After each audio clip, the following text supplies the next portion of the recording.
এটি বাংলাদেশ পুলিশের একটি ঐতিহাসিক সাফল্য। অতি দ্রুতই তাকে বাংলাদেশে নিয়ে আসা হবে।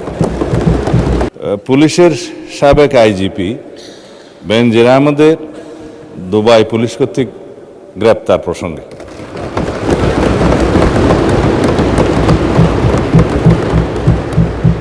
এ বিষয়ে আমি মহান জাতীয় সংসদকে অবহিত করছি যে বর্তমান সরকার দায়িত্ব গ্রহণের পর দুর্নীতি মামলায় অভিযুক্ত পুলিশের সাবেক আইজিপি বেনজির আহমেদকে গ্রেফতারের জন্য ইন্টারপোলের সাথে নিবিড়ভাবে কাজ করার জন্য নিয়োজিত পুলিশ হেডকোয়ার্টার্সের national central bureau NCB Dhaka কর্তৃক ইন্টারপোলে আবেদন করা হয়। তৎপ্রেক্ষিতে গত 11 এপ্রিল 2025 এটা 2025-এ পাঠানো হয়েছিল। আমরা এটা মনিটর করেছি।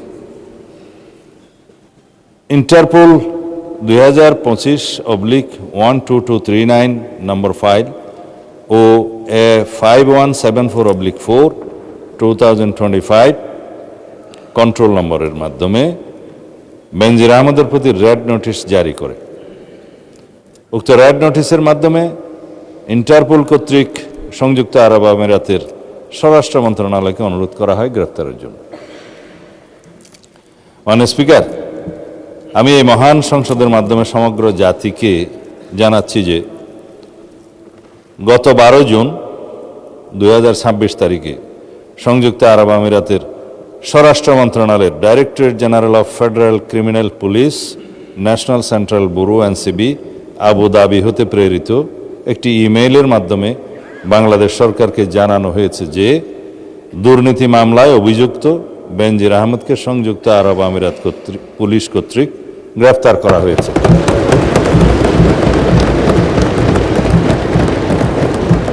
এবং তিনি বর্তমানে সেখানে আটক আছেন। মাননীয় স্পিকার, আমি এই মহান সংসদকে আরও অবহিত করছি যে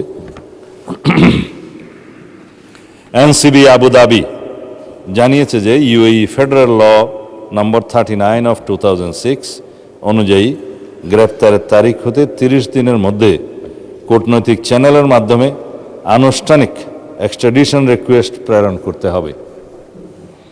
উল্লেখ্য, বেনজির আহমেদের বিরুদ্ধে দণ্ডবিধির 420, 467, 468, 471 and 109 সেকশন এবং 1947-এর দুর্নীতি প্রতিরোধ আইনের সেকশন 5/2, 26(2) এবং 27(1) এবং বাংলাদেশ পাসপোর্ট অর্ডার 1973-এর 11 ধারার মানে সেকশন 11-এর মামলা বিচারাধীন রয়েছে।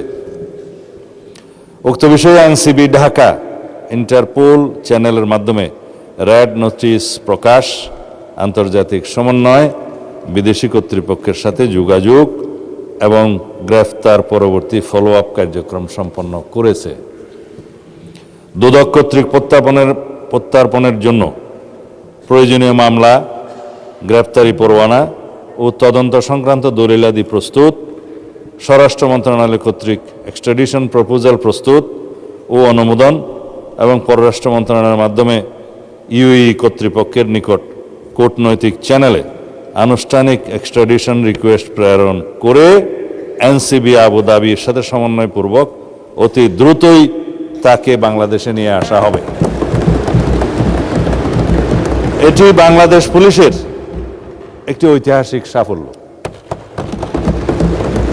এর মাধ্যমে আমরা বিচারহীনতার সংস্কৃতি থেকে বের হয়ে আসতে সক্ষম হব ইনশাআল্লাহ। পাশাপাশি এর মাধ্যমে আমরা জাতিকে আশ্বস্ত করতে চাই যে অপরাধী যত শক্তিশালীই হোক না কেন, আইনের ঊর্ধ্বে কেউ নয়। এটি দেশে আইনের শাসন প্রতিষ্ঠা এবং বাংলাদেশের ইতিহাসে মাইল ফলক হয়ে থাকবে। মাননীয় স্পিকার, আপনাকে ধন্যবাদ।